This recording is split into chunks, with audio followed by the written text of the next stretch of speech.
श्री गणेश अंक में श्री गणेश लीला में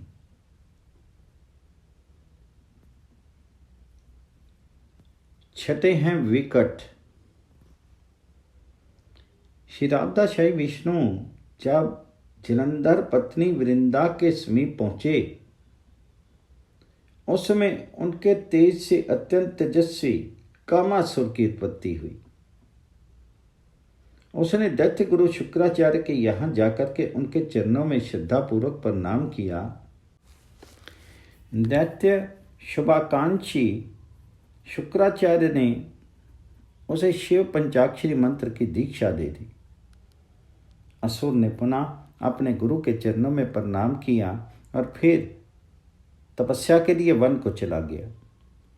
वहाँ उसने देवादिदेव महादेव को संतुष्ट करने के लिए अन्न, जल और फल आदि का श्रद्धा पर त्याग करके उक्त महिमा में पंचाक्षरी मंत्र का जप करते हुए तपस्या प्रारंभ कर दी।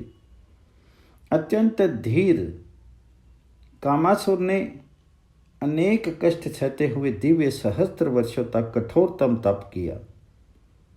उस तप से प्रसन्न आशुतोष ने प्रकट होकर के उनसे वर मांगने के लिए कहा। कामासुर, हर्ष अतुल नेत्र प्रसन्न वदन भक्तवत्सल प्रभु के दर्शन करके कृतार्थ हुआ। उसने कपूर गौर के चरणों में प्रणिपात कर वर याचना की। प्रभु, आप मुझे अपने चरणों की भक्ति और ब्रह्मांड का राज्य प्रदान कीजिए। मैं बलवान, निर्भय और मृत्युजयी हूँ। स्वर्ग अपवर्ग तथा कर्ण में शिव ने कहा, यद्यपि तुमने अत्यंत दुर्लभ और देव दुखद वर की याचना की है, तथापि तुम्हारे कठोर तप से संतुष्ट होकर के मैं तुम्हारी कामना पूरी करता हूँ। शूरपाणी अंतर ध्यान हो गए। प्रसन्न कामासुर ने अपने गुरु शुक्राचार्य के समीप जाकर के उनके चरणों में प्रणाम किया और फिर उन्हें शिव दर्शन तथा उनके द्वारा वर प्राप्ति का वृत्तांत कह सुनाया।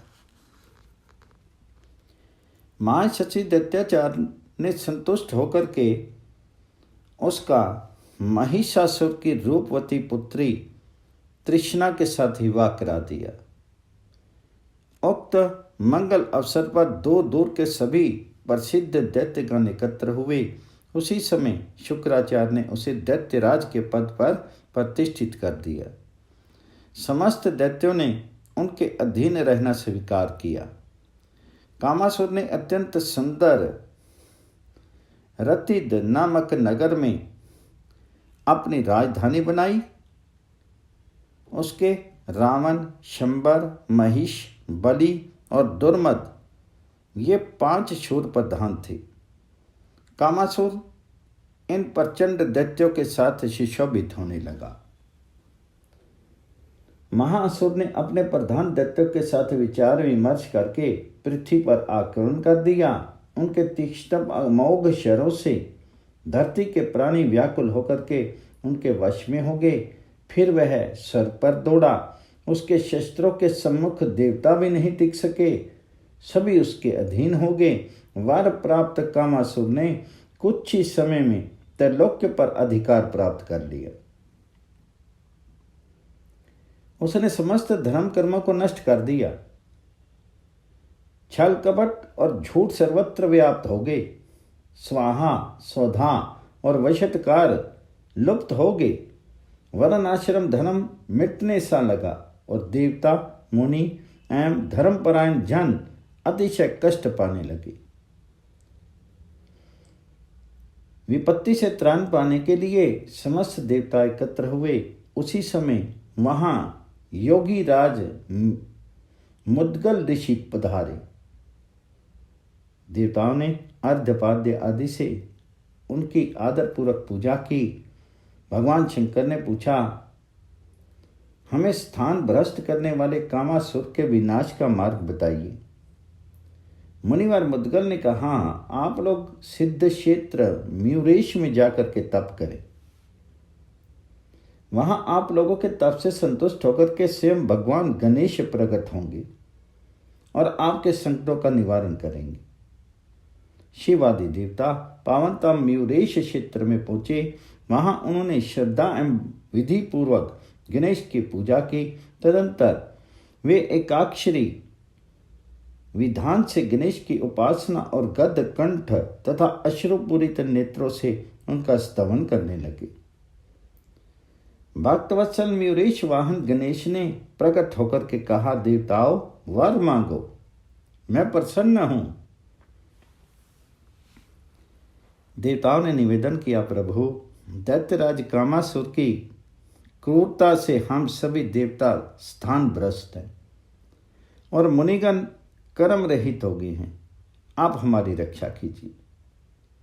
मैं कामासुर का वध करके समस्त देवताओं और मुनियों को निरापद करूंगा, मयूरेश ने कहा।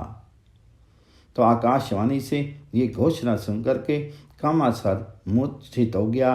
कुछ देर बाद विचार विमर्श करके उसके वीर असुरों ने देवताओं और मुनियों पर आक्रमण कर दिया। देवता और मुनि परम प्रभु मयूरेश को पुकारने लगे। 5 अंकुशधारी मयूर वाहन महाविकट गजानन प्रकट हुए। उन्होंने भयानक गर्जना की। शिव आदि देवता उनकी स्तुति करने लगे। मैं कामासुर को नष्ट करूंगा, मयूर वाहन ने कहा और देव सैनिकों के साथ रह करके युद्ध में प्रस्तुत हो गए। अपने प्रबलतम सैनिकों के साथ कामासुर भी पहुंचा। संग्राम छिड़ा। देवताओं के प्रबल प्रहार से दैत्यगण व्याकुल हो गए। वे भय से यत्र तत्र भागने लगे। उस भीषण युद्ध में कामासुर के 2 प्रिय पुत्र शोषण और दुष्पुर मारे गए।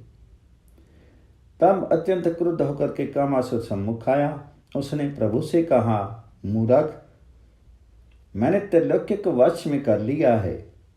तेरे वीर देवगण मूर्छित पड़े हैं। यदि तू प्राण रक्षा चाहता है तो यहां से भाग जा। हंसते हुए मयूर वाहन विकट ने उत्तर दिया, असुर, तूने शिव वर के प्रभाव से बड़ा अधर्म किया है। मैं सृष्टि स्थिति संहार करता एवं जन्म मृत्यु रहित हूं। तुम मुझे किस प्रकार मार सकता है? अपने गुरु शुक्राचार्य के उपदेश का स्मरण करके मेरे स्वरूप को समझ। यदि तू जीवित रहना चाहता है तो मेरी शरण में आ जा, अन्यथा तेरा संपूर्ण गर्व खर्व होकर के रहेगा और तू निश्चय ही मारा जाएगा। मयूर वाहन की वाणी सुनते ही कामासुर अत्यंत कुपित हुआ। उसने अपनी भयानक गदा मयूर वाहन पर फेंकी, किंतु वह गदा प्रभु का विकट का स्पर्श नहीं करके पृथ्वी पर गिर पड़ी। ये देख करके दैत्यराज कामासुर सहसा मूर्छित होकर के गिर पड़ा। कुछ देर बाद सचेत होने पर उसने अपने अंग प्रत्यंग में भयानक पीड़ा और अकल्पित अशक्ति का अनुभव किया। कामासुर ने अत्यंत आश्चर्य से अपने मन में सोचा, इस अद्भुत देव ने शस्त्र के बिना ही मेरी ऐसी दुर्दशा कर दी, और जब शस्त्र का स्पर्श करेगा तब क्या होगा? युद्ध में तो ये निश्चय ही मुझे मार डालेगा। ये सोच उसने प्रभु विकट से उनके संबंध में अनेक प्रश्न किए और उनका समाधान होने पर ही वह दया में मयूर वाहन विकट की शरण में गया। मूषक ध्वज ने उसे अपनी भक्ति प्रदान की। कामासुर शांत जीवन व्यतीत करने के लिए प्रस्थित हुआ। देवता और मुनि प्रसन्न हो गए। सर्वत्र धर्म प्रधान आचरण होने लगे। ओम गण गणपति नमः।